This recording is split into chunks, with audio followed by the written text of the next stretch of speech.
Yeah, can you do that now? I think I've started recording. Oh, great. Okay, that's fine. So good morning, everybody. You're welcome to, okay. So you're welcome to the IEEE Southeast subsection webinar series. Before I introduce the guest speaker, let me acknowledge the presence of our IEEE Africa Council Chair in the person of Engineer Isaac Adekoya. Thank you, sir, for joining us. We are grateful. Thank you. Good morning. Thank you, everyone. We'll have Happy New Year. immediate past. Okay, we'll have a past Africa Council Chair here in the person of Engineer Professor Gloria Kipudebe. Thank you so much, Ma, for joining us.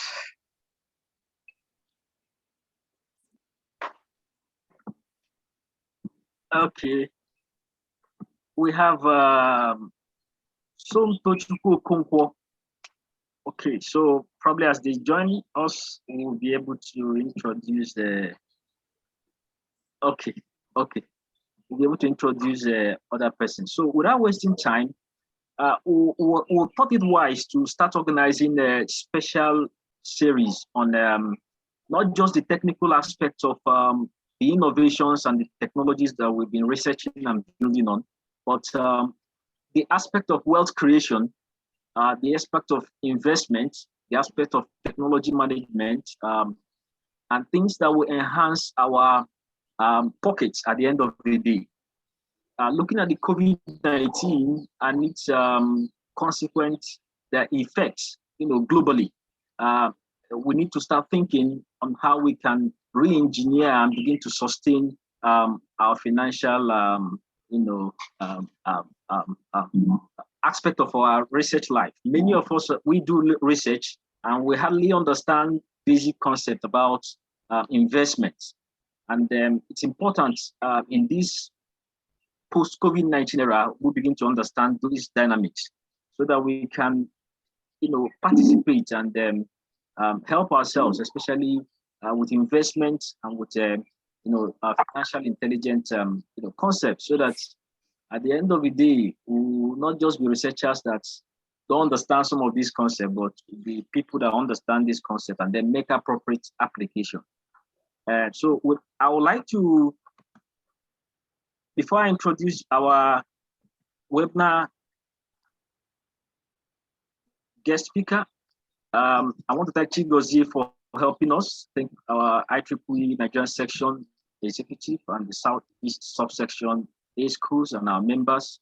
I appreciate you all for your commitment to ensure that we begin to have this series to the betterment of our region, our members.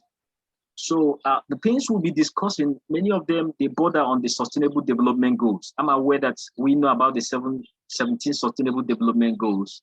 And if you're here, you're not familiar with Sustainable Development Goals, please just Google the internet and then study more about the goals. These are global agendas set by 2030. Countries of the world should be able to satisfy these goals towards enhancing the well-being of each citizenry, starting from zero poverty to zero hunger to wealth creation, education, and the likes. So the things we do in IEEE, we are strategically aligning with this Sustainable Development Goal. I had to just mention that so that we know. For those of us joining us for the first time, IEEE is the largest professional body dedicated to advancing technology for innovation and excellence for the benefit of humanity. So when we talk about IEEE, we are involved in advancing technology for humanity, building technology standards, building publications, trusted publications, and the repository for educational activities and professional development. So I'm going to take time to explain more on what we stand for, our goals and the missions. But just to give a background of who we are, for those of us joining us for the first time. And before I now move in to introduce our webinar speaker, I want to call on the chair. I learned she's not yet here, but probably I'll call on our dear mentor, the current Africa Council chair, and the person of Engineer Isaac to probably give us some remarks before we get into the section proper. Thank you, sir. Thank you. Good morning, everyone. You are welcome to this webinar. Just like Dr. Kafo has said, this IEEE is the largest body, and this is a body that tries to impact humanity with technology. And part of what we are doing is to see how we can benefit not only as a society, but even as individuals. And I'm very sure that the webinar topic today is going to benefit individuals more than even the society. So we are here to develop the man and also to develop his environment.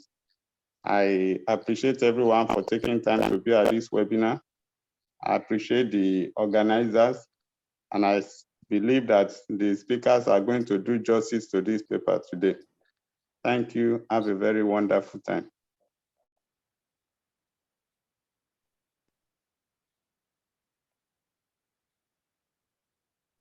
Thank you. Over to you.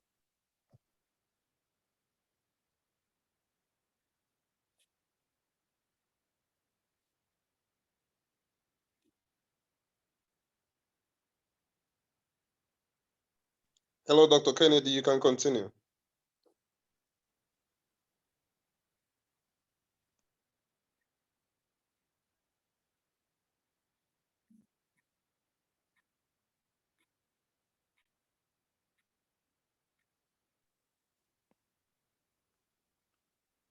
Dr. Kennedy, over to you, sir. I think he's having a little network issues. Yeah. So I think we'll go ahead and introduce our guest speaker, Oladele, so that we can continue with our webinar. Our guest speaker, you have the floor. Do you have your slides so that you can continue presenting? Good morning, everyone. I will go ahead to share my slides now. Okay.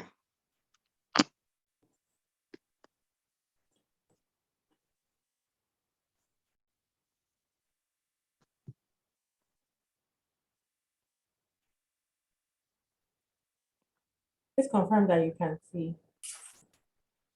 my slides now. Yes, I can see your slide. Okay, thank you. Thank you so much. Thank you for the invite. I really appreciate it, and well done for all the work done so far in this association. My name is Ola Oladele, and today I have been asked to speak about financial intelligence in a post-COVID world. So this is what we'll cover.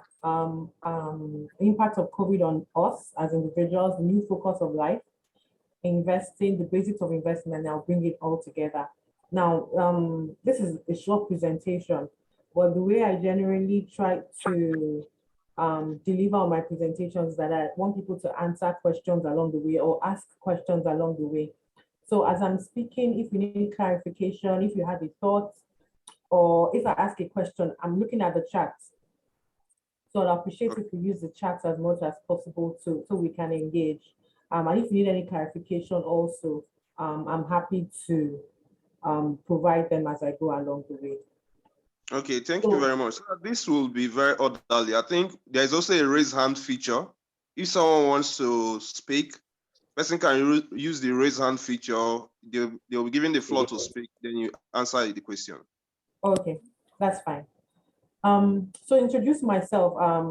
Thankfully, I put this here, seeing that our host had to drop off due to internet issues. But I'm a graduate of the University of Lagos. I studied accounting. My name is Ola. So while you're all in the Southeast, I presume I'm actually Igbo. I'm from Abia. But yes, I'm married to a Yoruba man. So my name is not Ola, it is Ola. For those that can relate. And then I graduated from University of Lagos. I have extensive experience in investment, in trading, in treasury, in macroeconomics. I'm a CFA charter holder.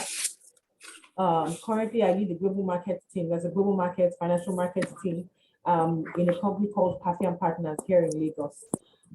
Apart from that, I have an investment club. I have a YouTube channel focused on investing and information tips that will help you put your money together and get some direction about investment.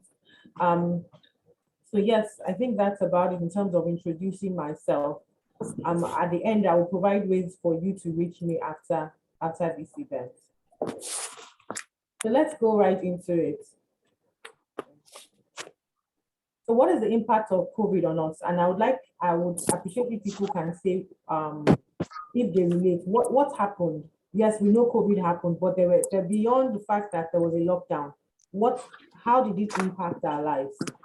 Can anybody share how it impacted their lives in terms of real, apart from the frustration of being at home, apart from the frustration of not being able to travel, what was the real impact on us, on our finances? Anybody in the chat?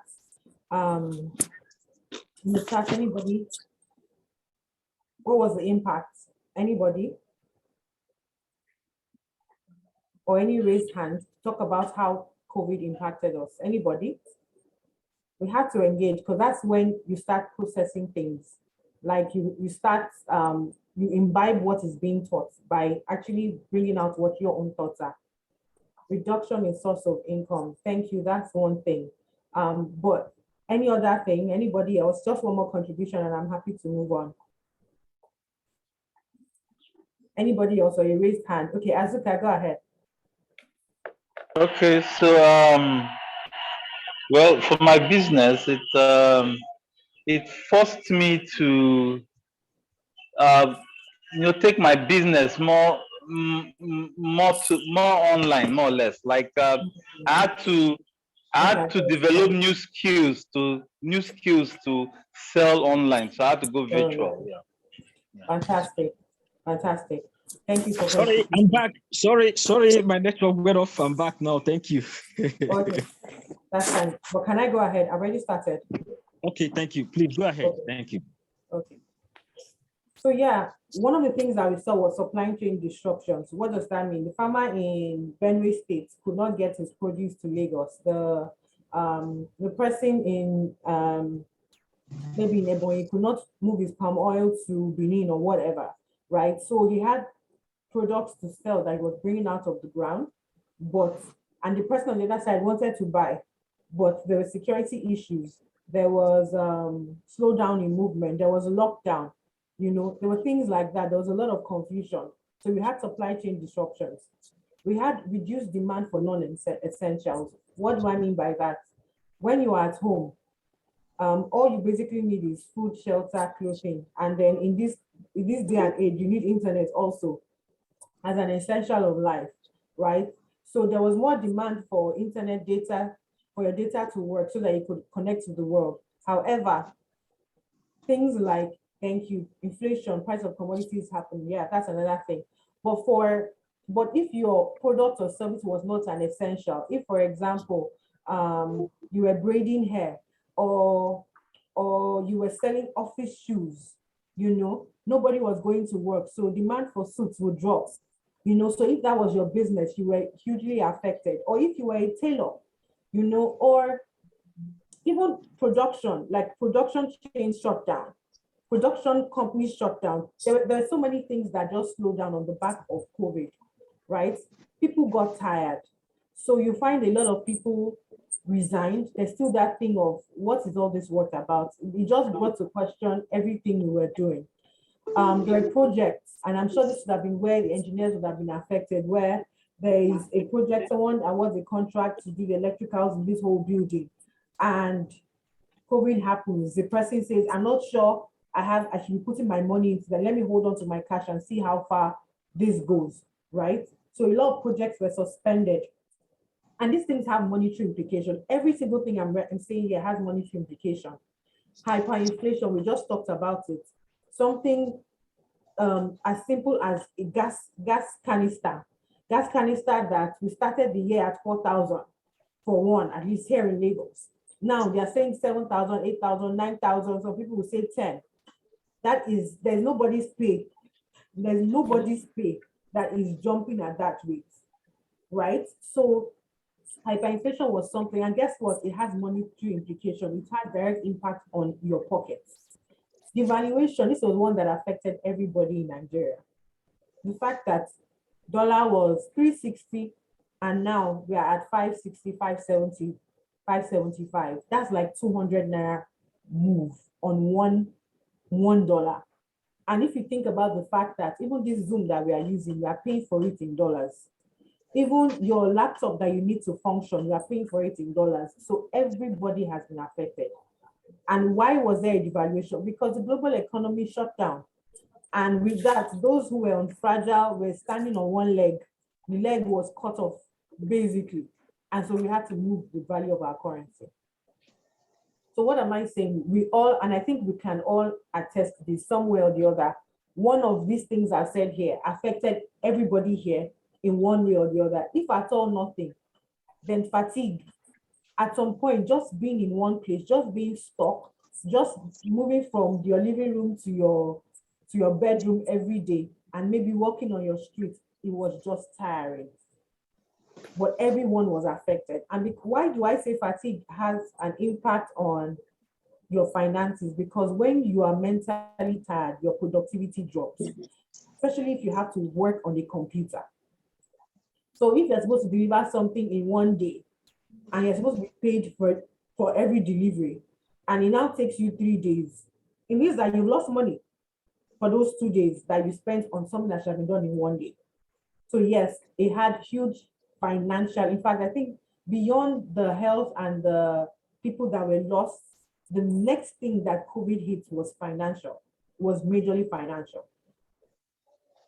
So what is our new focus, right? What are people, what was the change that came to people's minds after COVID? It was something that we had never seen before.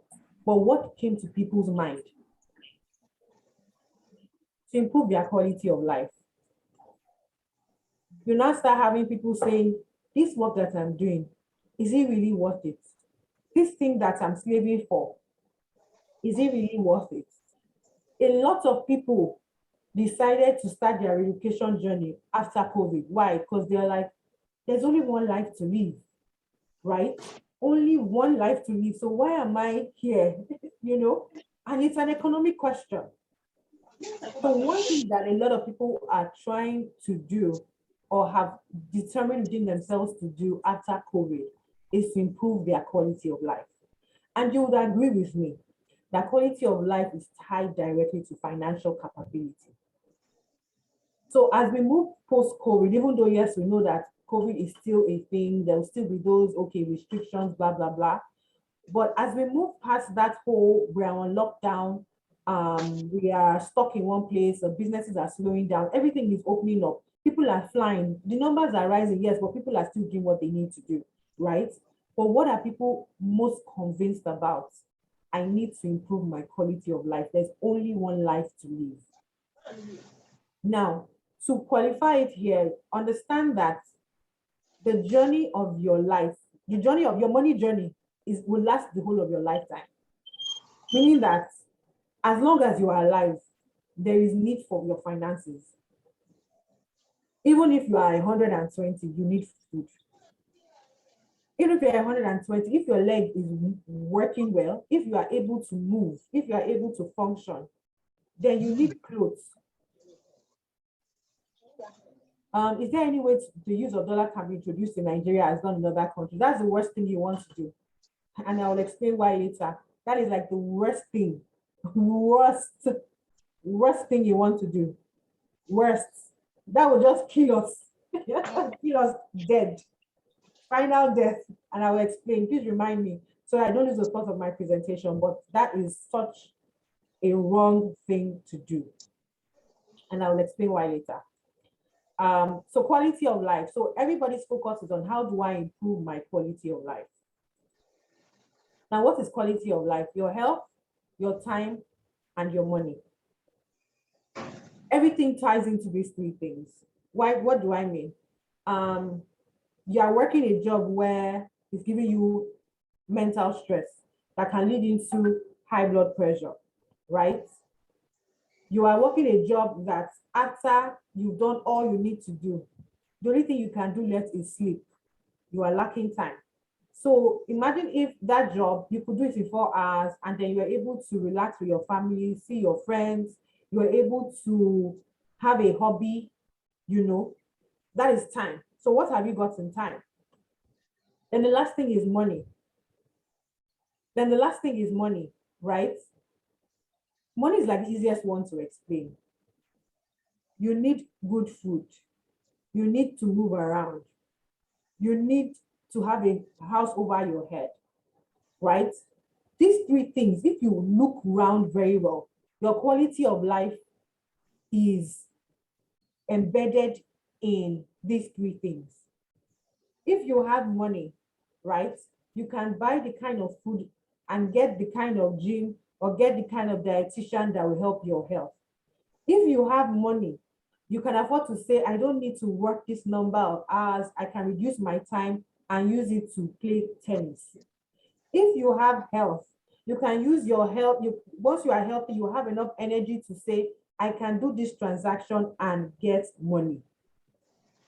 So your quality of life is tied into these three things. And so anything that is affecting one is affecting all. I hope you can agree with me that sometimes when you are broke, you actually feel sick.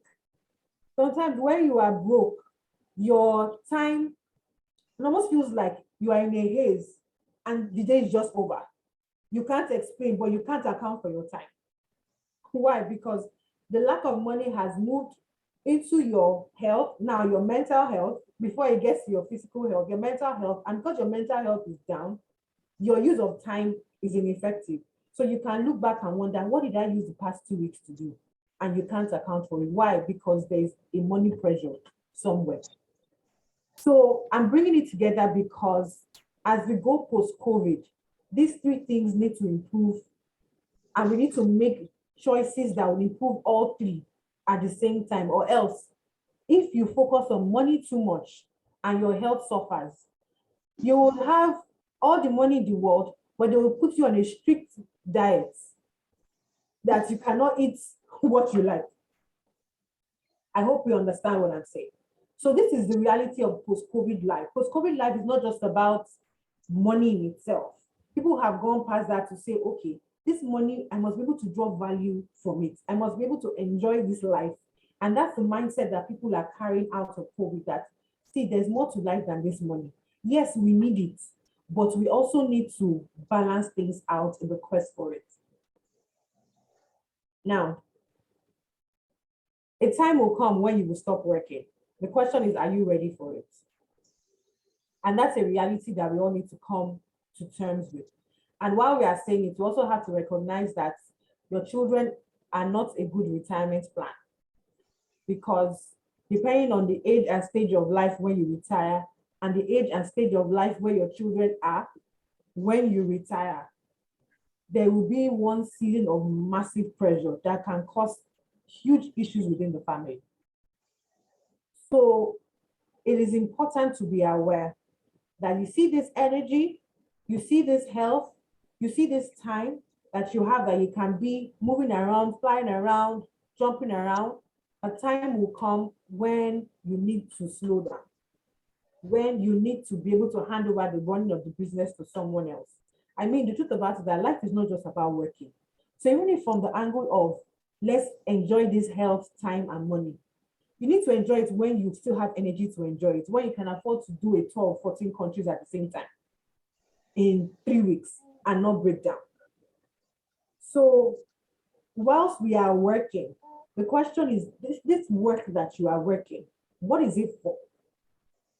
Right? We need to have that question. Yes, we need to make money. But if you spend all that you earn today, then you have made yourself a slave to work.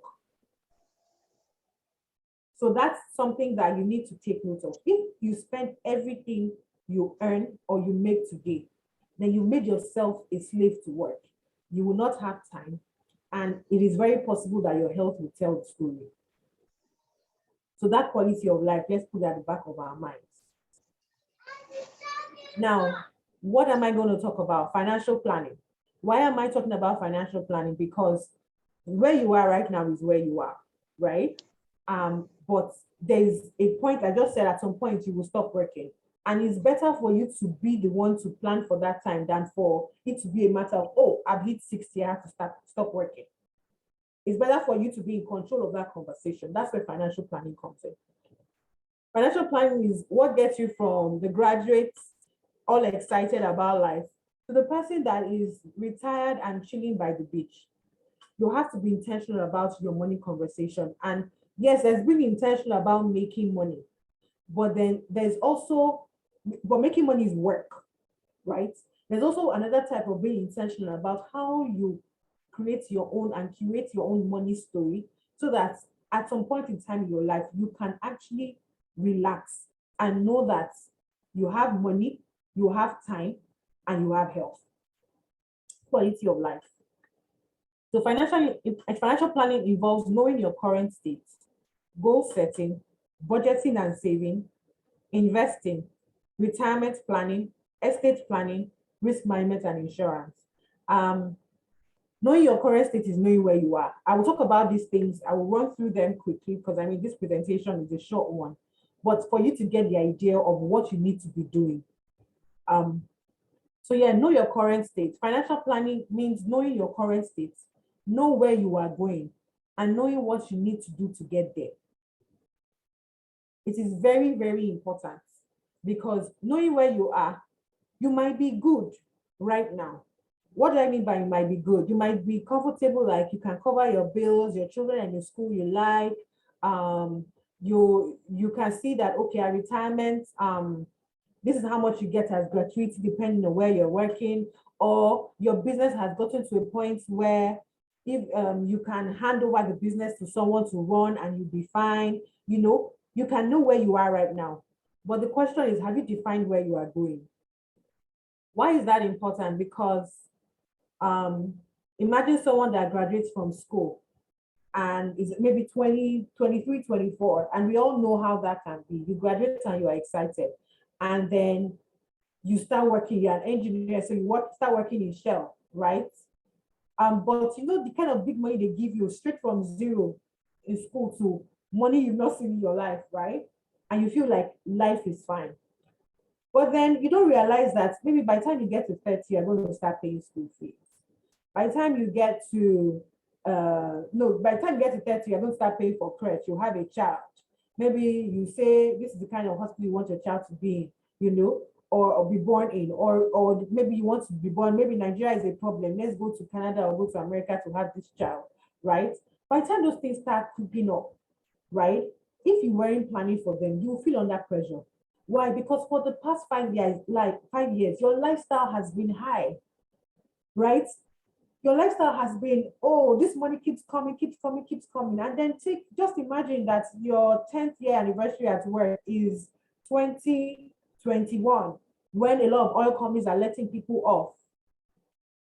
And your child is 5, right? But what happens, right? If you had planned for your finances when you started work, especially with the kind of money they were hitting you with, right?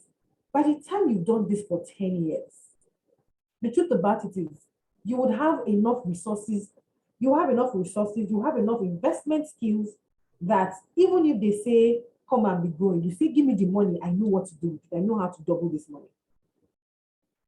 So that's where financial planning comes, and it's important, right?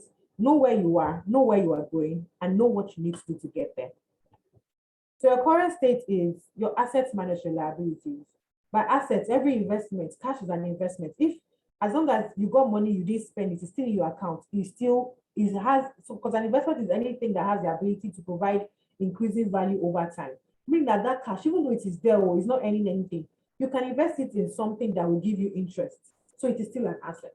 Your liabilities is any debt you have, right? Anything that you have as an obligation to someone. You buy a car on credit, you buy a car using a loan, you get a mortgage, anything you have, you run a credit card, any of those things, or you took clothes on credit, or anything that you are owing anybody, meaning that I'm holding this phone, but last, I'm not yet the owner of this phone. That is a liability.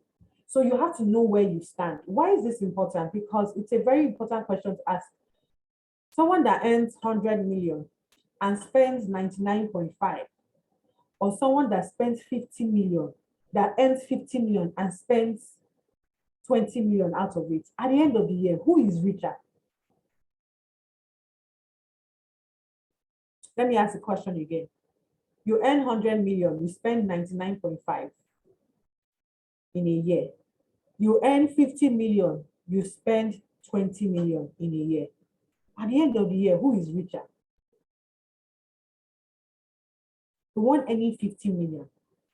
But what happens is that the one earning 100 million, everybody sees the person. The person would have changed car, maybe living in a highbrow area, traveling every 2 weeks, blah, blah, blah, blah, blah. And everybody assumes this is the richer person. But guess what? The actual richer person is the 50 million person. And if a year like 2020 happens, the person that is doing the 800 million, but cannot make any money because they are on lockdown, life will go from white to black, and you'll be wondering that what happened here. So it's very important to know your net worth. Your net worth is what you've left after all, what you have left after all your spending. It is important. Now about your goals. Clearly written out goals help you know the level of discipline, the personal adjustments, and the career changes that are required. What do I mean? If, for example, you are earning 100 million and you're spending 99.5, and you sit down one day, you have a conversation with yourself that, you know what, I want to get married in 2 years' time, or maybe in a year's time. I have a woman I'm about to get married to, and wedding is in a year's time. Wedding will cost this amount of money. Then we plan to have a child the next year. Child care will go up by this amount, and every year I'll be having this whatever. By the time I now say, okay, in 2 years' time after that, the child needs to go to a school. What kind of school do I want to take the child to? By the time you start doing all those things, nobody will tell you that, you see this you're spending, you need to adjust. At that point, you now start saying, what is this vacation? What did I really enjoy from this thing? If it's not bringing me money, please put it aside. You know, another thing you now start thinking about is, okay, are there things I can take out from this 99.5 million? I can take out 10 million. However you've chosen to live your life for, I don't know how. But then you can reduce your expenses by 10 million. But can this 10 million get my child this? No. So maybe I need to increase my pay. So there's no one size fits all in terms of what needs to be done. However, that's why your goal is your own goal. It's yours, right? So you need to clearly write it down, so that as you're writing it down, and that writing, I'm sure we all know that there's something about writing in our brains that just makes you start thinking, this is what you want to achieve, and you are behaving like this, you know. So clearly written down goals will help you know the level of discipline, personal adjustment, and career changes that are required. So after this session, the first thing you need to do is calculate your net worth. The next thing you need to do is to write down your goals, because you need to know where you are. You need to know where you are, where you are going. Then you can now say, how am I going to get there? Now, how do you get there?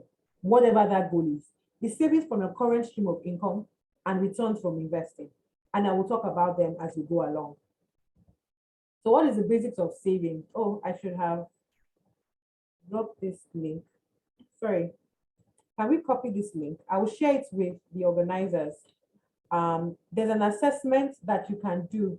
The basic thing is that when it comes to saving, and let me even talk about it first. When it comes to saving, everybody just feels that the way to save is to write a budget and have everything listed out. This is all I'm going to spend. And if it's not in that budget, I don't spend. However, the truth about that, different personalities, some people are not that meticulous. And so if you are generally not that detailed a person, you will struggle with having a budget. So,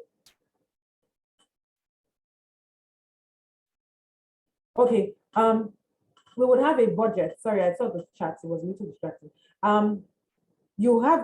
So there are different ways to save, right? And I will talk about them. Why? Because your savings the method of saving is dependent on your personality and not just personality, the amount of time you have to handle things and the way your cash flow is structured, right? So I'll talk about it. So I will send this link to Mr. Kennedy, and you can, after I've explained, because the explanation will be useful when you see the money assessment, right? Okay, let me see. I'll have to escape. Okay, let me just do that so that we don't procrastinate. Okay, I've shared it there, right? If you can take some time out to actually do this assessment. Why? Because if you are struggling with saving, it might be that your approach to saving is not in line with the kind of person you are. And I'll explain why. So when it comes to saving, you have your regular budget. So your budget is like, you have a budget for your organization. This is what we are going to spend. This is how much we are going to earn. And then if anything is not in the budget, you have to seek extra budgetary approval, meaning that this thing, I didn't budget for it, so I can't spend it. Now, if you are someone who is not that disciplined, right?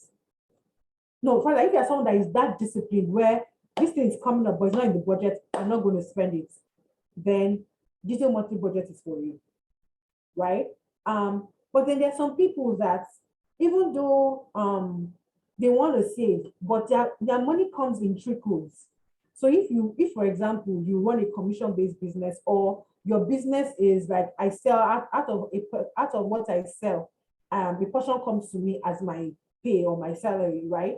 Then it's not like someone that earns a salary, right? If you earn a salary, then it's easy for you to have a detailed monthly budget, because you know that, okay, I earn 200,000 a month, I earn 500,000 a month, right? So if I earn 500,000 a month, I know this is for 10,000 is for credits, this one is for this one is for that. Yes, that works. But if your money comes such that first day of the month you make 100K, second day of the month you make 500, it's up and down, then what I recommend is a percentage of income approach, meaning that for every income that comes to you, I am saving 10%, I'm saving 20%. So if I make 100K, I know 20K is going into saving. If I make 1 million, I know 200K is going into savings. The others, I will spend it as I want to, but I know that I have fulfilled my need to save for my investments, right? Now, the final one is the cap expense approach, where I say that regardless of whatever happens in a month, I am not going to spend more than 200K, right? Why is this important? Let me go back. Detailed monthly budget is, you have your budget is detailed, you know what you're spending, and that's one of the advantages. You know what you're spending, you know where your money is going to. So it is very, very good for you to understand where your money is going to. However, you must be very meticulous, you must be very diligent for you to continue on with it diligently. Now, but what happens is that if you say, I can't do detailed monthly budget, but I want to do percentage of income. Now imagine when you start and you say you'll be saving 20%. Imagine when you start, you were earning 100K, so 20% was 20K, right? But then your business grows and you were living on the 80K and you were fine. But your business grows and you are now making 1 million, right? 20% of 1 million is 200K. So you end up spending 800K when you could have lived on 80K and invested the rest. So percentage of income has the risk of your lifestyle, your expenses increasing as your pay goes on. Meaning that you are earning 100K, you are saving 20K. Now that you are earning 1 million, you're only saving 200K when you could have lived on 80K. Do you understand? So ideally, that's where cap expense approach comes in, where my percentage of income approach, I've gone to a point where I actually need to cap my expenses because my income has gone to a certain level where this percentage doesn't make sense anymore. So let me repeat it. You were earning 100K, you were living on 80K comfortably and saving 20. You now increase your pay to 1 million. Remember, you can live on 80K. So why would you now say that I'm going to start spending 800,000 in a month when you can actually live on 80K? just because the pay has increased. Remember, a time will come when you will stop working. So you have to be ready for it. So if 80K was what you could live on, okay, because the pay has increased and you can afford it, okay, increase your spending to 160K or increase your spending to 200K, cap it at 200K a month, and the rest, move it to saving and investing. But for all of them, I recommend that you have a particular account, bank account that is for saving and investing only, meaning that you don't touch it for any other thing. You don't have a card, you don't have all those stars, something on it.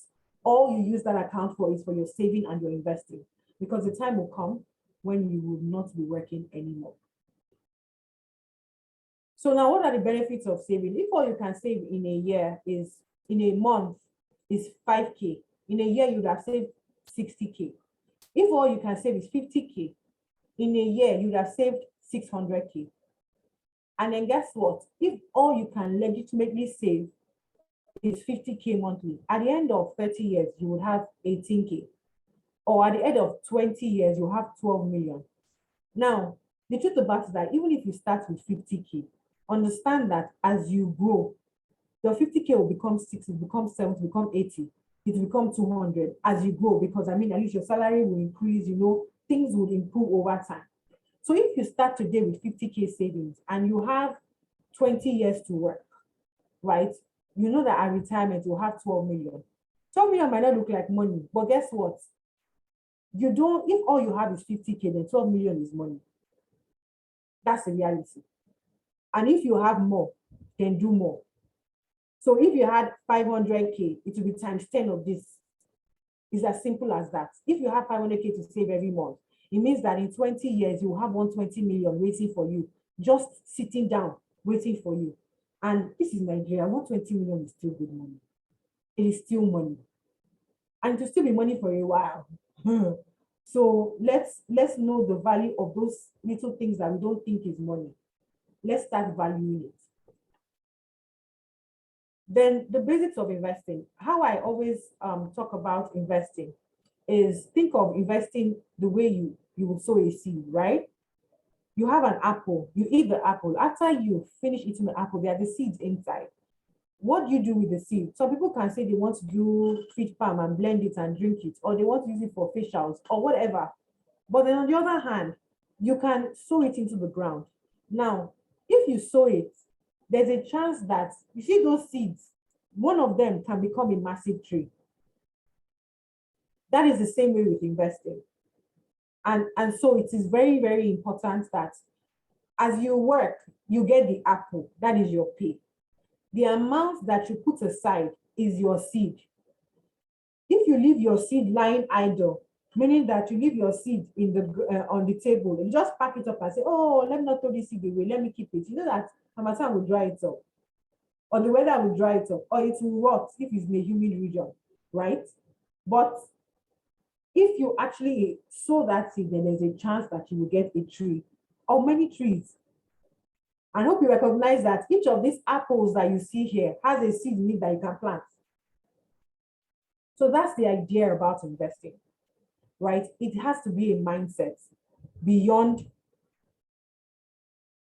yes, I'll address that question of time value of money. It has to be a mindset beyond it has to be like a mindset that you adopt. Now, time value of money.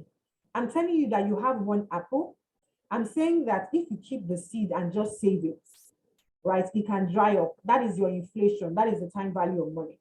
But if you invest it, you take 7 years for the apple tree to grow, count the number of apples that you have on this tree and tell me if it has not superseded the impact of inflation and time value of money. So what am I saying here? When you leave the seed on the table to dry up, that is you leaving your money idle in the accounts. Inflation would erode the value. Even between last year and this year, inflation would have eroded the value. If you said you had 4,000 naira for a can of gas, right now 4,000 naira is not going to buy you 12 kg bag of can of gas right now. But guess what? If you invest it, then there's a chance that you can have a tree. But then guess what? It might not give you a tree in 1 year, because that's another thing about investments. It might not give you a tree in 1 year. You might have to still be hustling a year after. But if you give that investment time, then your tree is almost sure. But I'll also add that this is an apple we're talking about, and let's situate it on apple. We don't grow apples in Lagos. We don't grow apples in Enugu. We don't grow apples in Port Harcourt. We grow apples in Nigeria. We can grow apples in Jos. And that's one thing you need to understand about investing. It's not just about, oh, they said invest, oh, carry and go. There are things that will thrive in different environments. You can't say you want to bring capital and put it into a cryptocurrency investment in Nigeria. Regulation will choke you. There are things that will thrive in different environments. If you want to grow apples and you insist on growing apples in Nigeria, go to Jos. That is something that you need to also understand about investing. It's not just about, oh, there's sand, they said there's seed, put it in the ground, it will grow. You must be in the right environment. Apples cannot grow here, but oranges can grow. Beans can grow. That's the same logic.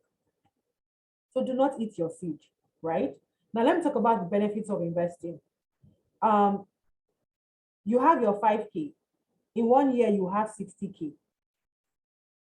It is 5K, right? You have your 50K. In 1 year, you have 600K. So let's take this 50K and say in 1 year, you have 600K. Ideally, if you save, which is what we're talking about, and time value of money, in 10 years' time, you will have 6 million. But if you invest in 10 years' time, if you invest at 10%, in 10 years' time, you will have 9.5 million on that 50K. Now, if you look at it for 30 years, instead of that 18 million, in 30 years' time, you have 98 million. What am I saying? That's 600K. Invest at 10%. Right? At the end of the year, you have 660K, right?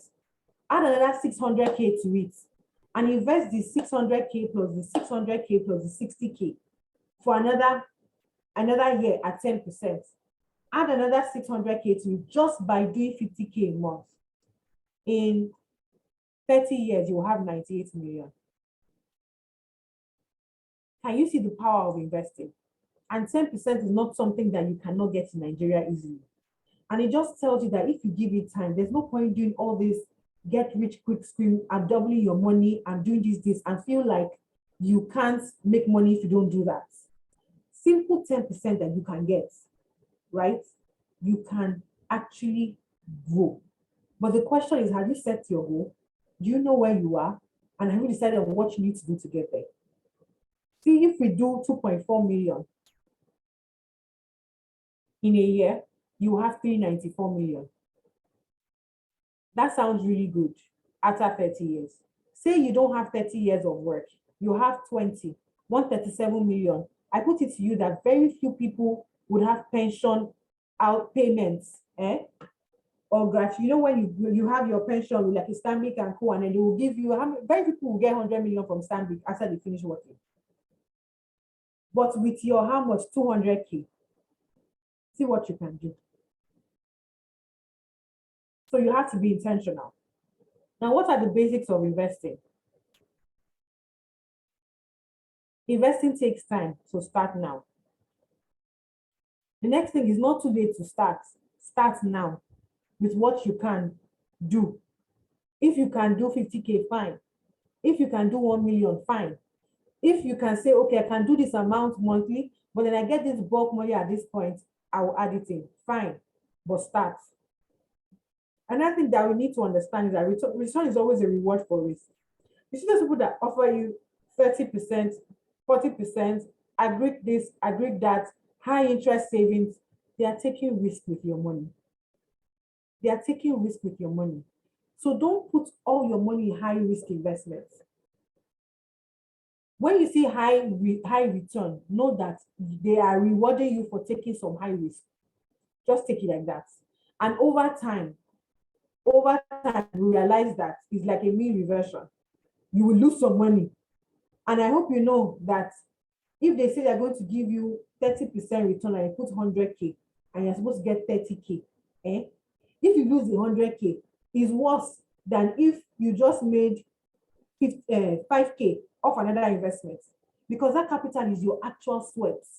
Like you worked for it, you stressed yourself, you sweat, you get, that is your work. So it is very, very, very painful to lose capital. So while we are looking for return, let's also consider the capital and the sweat we put into to get that capital. If you can't explain how a business makes money, stay away from it. If as they are talking, you can't understand, well, who will buy this thing? How will this sell? How do you get, doesn't make sense? If it doesn't make sense, stay away from it. Then never put all your eggs in one basket.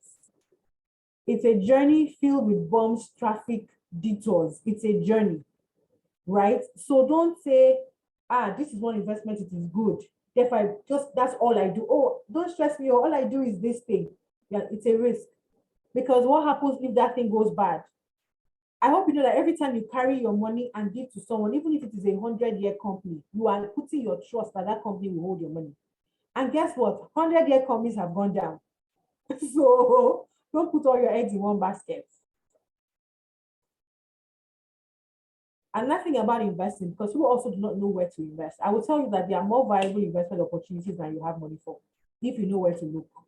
And it's the truth. Viable. Money is not running. They're not stealing it. Viable investments, if you know where to look. Now, if you keep losing money, if your investment experience has been bad, meaning that I'm always losing money, then you either need to fix your knowledge about investments or you need to change your mindset. Mindset might be, I cannot do all this 10%, all this 2%, it's too slow. I need to move the money faster. That's mindset. The other one is, they told me this, I thought it made sense. Knowledge. So most times, if you consistently lose money from investing, you have to fix your knowledge or you fix your mindset. So these are investment options, right? And I'm not going to bore you, but it's going to be on the slide. You can share the slide with you afterwards, just to know that really there are more investment opportunities than you have cash for. So now bringing it all together, what do you need to do?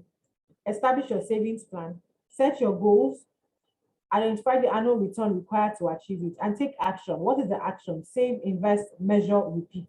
Why did I add measure? Because you need to be able to see that you are growing. You need to actually measure and say, okay, this is where I'm going to. Am I on track? Right? It's important to say that. Now, there are two things you can't outsource. Two things that are too expensive: your health and your finances. Nobody can go to the gym for you. No matter how much they run, you will lose the weight. And your blood pressure will not come down by somebody else jogging. You have to do the work yourself. The same thing with your finances. You honestly cannot. Finances are a huge part of your life that you can't just say, oh, I just gave this person this money. He said he would do this. I don't really understand, right? You are all engineers. You are intelligent people. Like the things that your brains can process are intense. If you don't understand finance, it's a mind block. It is not about capacity to understand. If you say, oh, I've never really understood finance, is mind block. If you say finance is difficult to understand, is mind block. It's not because you can't process it. Because if you are not your engineering designs, it's brain work. That's a real brain work. This finance is skill. That's why you see a woman that is a market woman and she's turning over, she's building. She did not go to school. Money matters, is skill. Your own engineering is brain work. So if you think finance is something that you can't process, it's a mind block. You can't outsource your health and your finances. You have to be engaged in the process. I can tell you that in your business, no matter how much you are not whatever about finance, you sit down with the accountant. Oh yeah, what's happening? Oh yeah, what's happening? For any business that is thriving, you are sitting down with the person that is measuring the money. So you can't outsource it. You can't say, I have an accountant somewhere. He would. Nah, you will know. Experience will tell you that you need to follow your money. That's the same way you need to follow your money when it comes to investing. Always have a buffer or a planned source of emergency cash. Never leave money idle. Remember time value of money. Remember leaving the seed on the table to dry up. Keep your ears open. Only then will you hear of viable investment opportunities, and fortune favors the brave. Some people are scared based on past experiences. But like I said, knowledge and mindset are two things you need to fix as you go along the way. And then finally, what do I do? How can I help you? The first thing is I have a YouTube channel where you can just get comfortable with investing, right? I'm putting it up now, youtube.com. You can check out my YouTube channel just to understand about investing, just to get comfortable with it. I also have a free training on where and how to invest. I would share the link with Mr. Kennedy afterwards. And I do one-on-one sessions. So if you need like a class one-on-one to figure out your finances, I can do that. I also do group investment classes where maybe you and your friends, you come together and like, okay, come and teach us this thing. Let's put it together. So I do one-on-one or group. And then I have an investment club. You can check that out also, where we provide investment opportunities, right? So we vet investment opportunities and then we tell you the risk, blah, blah, blah. And if you are fine with it, you go ahead and invest. So those are the things that I can do to help you. Thank you so much. Okay, let me see if I've answered any of the questions or all the questions. Okay, yes, the first question was, is there any way the use of dollar can be introduced in Nigeria as done in other countries? So this is a macroeconomic question. Now, first of all, the only country that produces USD, that's United States dollar, is America. So when you say you have dollar in your DOM account in Nigeria, what happens is that you put it in your GTB account, and you put the cash in your GTB account. What happens is that GTB and all the banks somehow find a way, and there's a process for them to carry that dollar and move the dollar to their dollar account in Citibank, New York, right? Because that is where that dollar can be useful to them. So if you think about it, if you've ever had to wire dollar to GTB in Nigeria, they will say correspondence bank, Citibank, New York, then GTB. Let me tell you what happens. You are actually wiring that money to Citibank, New York. Citibank, New York is now crediting GTB's accounts in their bank. That is what is happening. Why am I saying that? Because the only if you start trading in another country's currency, it means that that country holds you at risk. Your sovereignness and your states, like your sovereign states, has an access to another country. So what now happens is that if inflation is going up in America, inflation is going to go up here, right?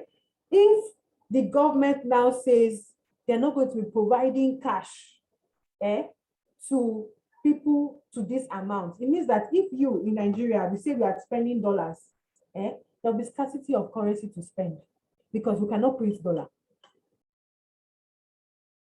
So you are moving your sovereign state to another country. Now, what now happens is that how is the US currency, that's the dollar, how is it strengthened? By trade, right? So you are going to be trading in their currency, strengthening their currency, but your own currency is going to be weak. In fact, you won't have a currency. Just say you are outsourcing Nigeria to America, straight up. We don't exist.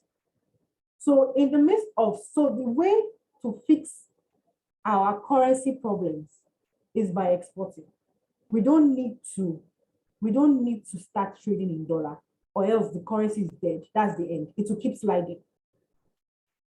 We need to do things that people will demand for our naira. And if you hear about foreign investors coming in, what happens is that they have their dollar, but your dollar is useless in Nigeria. You must buy our naira. You must drop that your dollar as you are at the border and start trading your naira. That's how our currency appreciates. So what are we saying? What am I saying? That suggestion is like we just kill ourselves, like that's the end. We don't exist. You think 575, it will go to 1 million. Zimbabwe. That's literally what happened in Zimbabwe, because people now started trading in US dollar and their currency just became paper, useless. So that can't work. That is like the longest economic path to take. Let me see if I missed any other question. Okay. I think now it's time for a question and answer. So if it's which is more comfortable for you, they write the question, or I'll give the floor to someone to ask the question and you answer. Anyone that is faster, anyone that works for. Okay, have okay. I like think 5 minutes. if you have questions, you can raise your hand. We'll give you the floor. Does anyone have questions? Okay, what if we adopt cryptocurrency trade? Won't that help boost the economy? No, it won't. Cryptocurrency is going to kill our currency in the short term. Why? Because we don't have a strong enough economy to handle the demand for dollar. Understand right now that what happens when you're trading crypto, you can't use Naira to buy Bitcoin. You have to convert Naira to dollar, then buy Bitcoin, meaning that you are putting pressure on the currency. That is actually why the government is biting against Bitcoin. Not because they have against cryptocurrency, not because they have an issue with it, but it's because right now the currency is under pressure. So maybe if it was at the point where, and I think that's what really happened. People started doing crypto when we were at 360, and then we were at 360 for years. There was no conversation around the currency. Everybody was just balanced. No, it's 360 $1, we keep it moving. But when the international pressure on the currency came up, then they started plugging holes that, okay, what are people really doing with this currency? Crypto, take it out. Crypto is not going to strengthen our economy right now, except if you can find a coin that you can buy with Naira directly without going to dollar. Meaning that we as Nigerians, we must mine our own coin and say anybody that wants to trade this coin, this is the what's this thing called? The path of this coin. This is the value of this coin, as in this is what this coin can do. We have mined our coin, and if you want to buy this coin, come and buy it in Naira. That is when crypto can strengthen our economy. But if it's Bitcoin, Ethereum, all those ones, it can't strengthen our economy in the current reality that we have right now. Mr. Kennedy, you have a question. I think Dr. Kennedy has a question. His hand is raised. Okay. Ms. Ola, thank you so much. You can see that people are listening with rapt attention because this is not differential equation or Laplace transform that the engineers are very familiar with. It's a different terrain altogether. Thank you so much for this insightful exposure. I believe that many people agree with me that the little time we've spent is really worth it. Before I ask my question, I just cited my section chair here, Engineer Funsho. Chair, sir, if you can make 1 or 2 comments before I throw my question, because it's nice that we recognize you, and then you can make your input, and then we'll continue. Chair, please.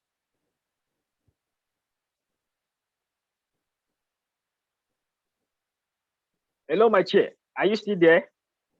Yes, I'm with you, bro. Good morning, everyone. Okay, please, sir. Thank you. Thank you. Sorry, I can't hear. Chair, we can't hear you. Please just. Yeah, I can hear you. Okay, we can Can hear you hear me now? Excellent.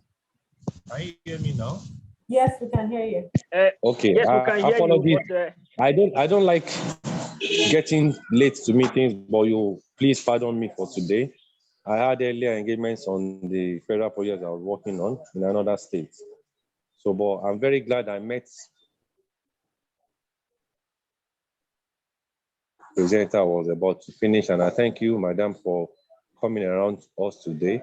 I think this is our first workshop in Nigerian section, and on behalf of the Nigerian section executive members and the distinguished members, I want to say thank you to you, and I hope you get our, I don't know if there's a digital honorarium through Naira for you, but I know you get a certificate as a presenter. And Mazi Jodog himself will do the needful. Thank you, and I hope you will probably have to attend our first quarter technical and administrative meeting, maybe sometimes around February or March.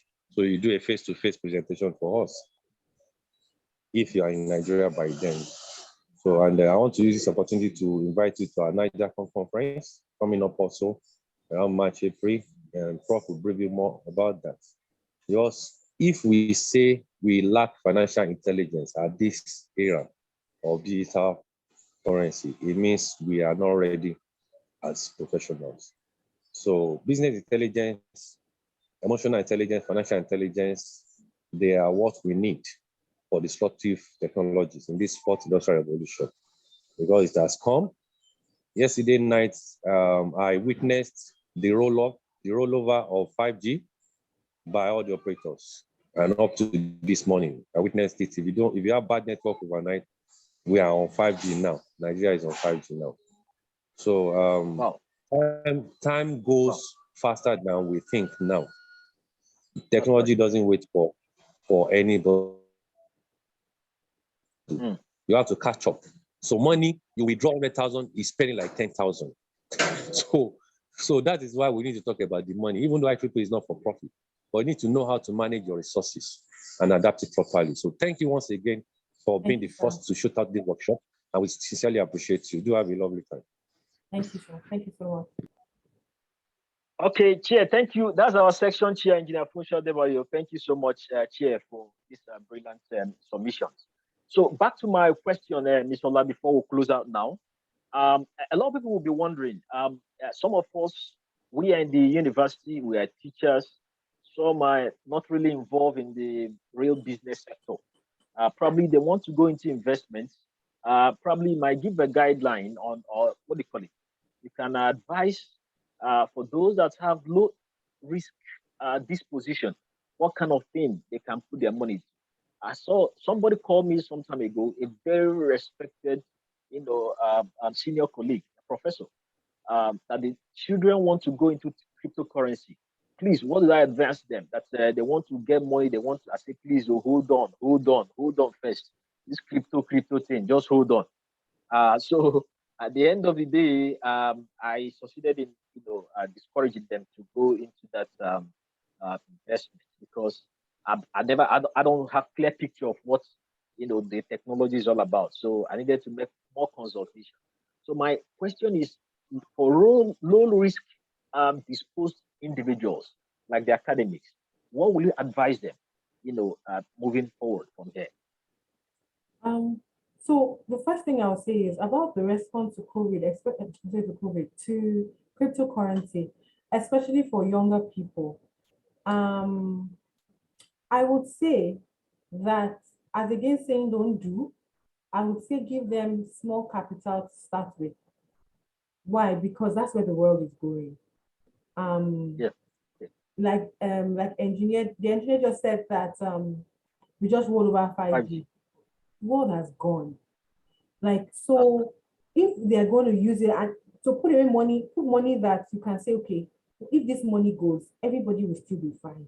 But let them have a mindset of we are learning about it, as against watching on the sidelines or now doing stuff with their friends, those kind of My recommendation, anybody sub 40, because you still have 20 years to work. In fact, anybody sub 50, because you still have 10 years plus at the minimum to work, right? Should try to understand this thing, because things are going to change overnight. Like, I remember when my mom was working when we were moving from typewriter to computer, right? And it was her set of seniors, she was a civil servant, it was a set of directors or assistant directors that will have a secretary that after they finish writing, the secretary would type on a computer for her. But by the time she was retiring, right, it was a struggle for her because she had to use the computer, like it was less than 5 years, she had to use the computer herself. That is how these things are going to evolve quickly. So I would say, as against blocking out, especially for children who can learn it, younger people that can learn it, right? I'm not saying go there with your family money, but for young people that can learn it, give them small capital. Tell them, if you are able to double this, come back. If you are unable to, let's stay here. Let's be watching as it's growing together. That would be my mindset, because that's where the world is going. Now, with respect to what to invest in, right? I generally do not give general advice. And I'll explain why. On the presentation, there's a list of investment options. Now, let me explain. If you have a child that is going for master's, if you have 15 years to work, right? Retirement. So retirement is like the major goal. But then you have a child that is going to go for master's in 3 years' time.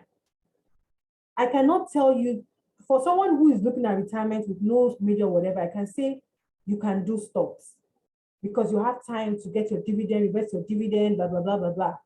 But I cannot tell the other person who has a major obligation in 3 years' time to do stocks. So I can give you a list of all investment options, and then guess what? In stocks, there are some high-risk stocks and there are some low-risk stocks. Let me give you an example. For example, Zenith Bank. Zenith Bank is like maybe hovers on a good day between 23 and 25 naira. Zenith Bank on a normal day pays between 2 naira 50 kobo and 3 naira dividend every year, standard, right? Now, on a good day, it means that if you put 25 naira into Zenith Bank, every year you'll be getting 2 naira 50 kobo at the minimum.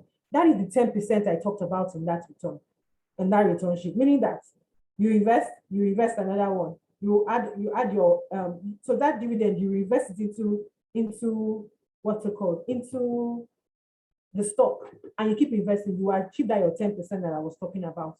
But the truth about it is that it's your capital you are going to put inside, and if you're going to need your capital in where we are in January, they'll pay their dividend in March. If you are going to need your capital in February, I cannot recommend any to you. I hope you understand. So I can give you a list. This is why I put that list there. But in investing, you have to build your knowledge. And that's what I'm particular about. Explaining things in simple English so people can actually get it. Because there's a lot of investment terms that are like jargon and throw people off. I understand. But I cannot tell you here that this is what is suitable for you. Because if I say mutual fund and then you go and do mutual fund, and then you now realize that on the day you need the money, they say, no, this is this. They're like, oh, but this person told me, oh, you told me. It's because of a lack of knowledge that this thing is not suitable for you. So you are asking for investment. You've not set your goal. You're asking for investment. You are not going to say how much are you going to put in the way every month. So it's more holistic than just that, oh, let's invest, say we should invest, let's start running. You have to take it like a marathon, not like a sprint. So I think I've answered that. What investment would you advise to jump on? Then there's a notion I heard from people that shares and equity trade in Nigeria for the masses via the dividends they get to receive from the company is scam. It is not scam. Amongst all the investments in Nigeria, the stock market is one of the heavily regulated, right? Of course, there'll be times when people will be naughty and blah, blah, blah, but you hear it in the news. But like I just talked about Zenith right now, Zenith is not just regulated by the SEC, that's the Securities and Exchange Commission. It's regulated by the Nigerian Stock Exchange and also regulated by the central bank. What is your fear in buying a Zenith Bank share? Will the company go down? Very unlikely, because central bank has said it is too big to fail. Right? Now, if Zenith Bank, I'm telling you that Zenith Bank pays dividend of 2 naira 50 kobo, it's a clear conversation. Why do they always pay dividend? Because for pension funds to buy your stock, you must be a dividend paying stock. And the major investors in Zenith Bank are pension funds. So no matter what, Zenith must pay dividend every year. And if Zenith Bank pays 2 naira 50 kobo today and pays 1 naira next year, their stock price will go down, market will punish them. So you are riding on a stock that investors, like the people that studied finance in school, are following. But so definitely it's not a scam. As with all investment, there's a risk, meaning that there's some stock, and I said there's some stock that are low risk, there's some stock that are high risk. A low risk stock is Zenith Bank, right, in Nigeria. A low risk stock is MTN in Nigeria. But let me say high risk can be like maybe First Bank stock, because First Bank is very volatile, or United Capital. You understand what I mean? So there's no, there are companies that are more stable, they are more mature, they have less issues. First Bank has gone through a lot of noise. You get change of management, all those things play into the price of the stock and the risk on the stock, right? But shares trading through a registered broker is not a scam, certainly not a scam. Thank you. Between Bitcoin and eNaira. So Bitcoin is a coin. A coin, so think of it like an asset, a tradable asset that was mined by some people, and it is available for anybody in the world. Anybody can buy and sell. It can be used to transfer value, meaning that I have the coin, you have money, I can transfer the coin to you as payments, blah, blah, blah. In Naira, it's something created by Naira. First, okay, another thing about the Bitcoin is that it was developed by individuals. It's not regulated. It's not under any jurisdiction, any country, right? And that's one of the things that makes it very fungible, right? But in Naira is Naira in digital form. People have questioned the need for in-Naira when we all have internet banking. So that is what you almost say. So you put the wallet like you put money in your e-transact wallet or whatever, or you put money in your, or which wallet can I think about? iInvest wallet or any of those investment wallets that you have, right? And you can transfer to someone else who's on the platform the same way. But it's still Naira backed by the Nigerian government, issued by Nigerian government, regulated by Nigerian government. So the nature, so they are both digital currencies, but Bitcoin is crypto, it's a different whatever. Nigeria, they can track it. If you move in Naira from one person to another, the Nigerian government can track it. Those are the things, but they are all technology-based payment systems or payment modes. I honestly need to run. I saw Engineer Zoka's hand up. What? I saw Engineer Zoka's hand one up. more question because I have another meeting I need to join. Okay, Engineer Zoka, please. Your hand was up. Hello. No, I think she's done justice to the what I wanted to ask, and I think I just want to appreciate Ola for giving us this quite interesting and very educative session. Thank you. You're welcome. Thank you. Okay, Ola, this is Dr. Kennedy. I want to, the time is supposed to be from 11 to 12. I landed for like 20 minutes late. So at this point, I want to shut down this meeting. But two things will happen. We're going to engage you, after this meeting. We'll send you our IEEE branded certificate because we're already out of time. Secondly, we're going to realign because some people will need more advanced mentorship on some of these concepts because things that has to do with finance requires a whole lot of guidance, until people grow.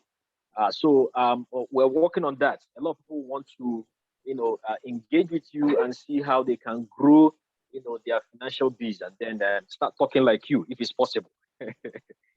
So I want to use this opportunity to thank you so much for, the rigorous engagement. I know, it started last year, kept talking, and today we're having this meeting. So I'm very grateful. In the meeting, we had very respected and senior professors. I saw Professor Gloria there. I think I saw Professor Ariwan and several other persons. That's to show that we value knowledge, we value, insight. And that's why, everyone of us, especially those of us that joined today, dispose out their time to participate in this section. So it's not going to end here. It's a continuous engagement. And I want to say we are very grateful. On behalf of IEEE Nigerian section, just like our chair said, the Southeast subsection, the consultant network, and all the affinity groups within the IEEE ecosystem, want to say thank you so much. And they will continue to engage with you. God bless you for this great opportunity. Thank you so much. Thank you. Thank you, everyone. Thank you for the opportunity. Have a nice day, everyone. Okay. Thank you so much. Okay. My prof would have talked, but prof just sent a text. Prof, thank you, ma. Okay. So Chigozie, over to you so that we can close this section. I think we are good. Thank you very much, everyone, for joining. We'll call it a day at this time, and we hope to reconvene some other time. Thank you. Yeah. So for those that registered, expect your certificates and then maybe other engagements after the meeting. Thank you so much. God bless you. So bye-bye. Bye, everyone. You can log out. Bye.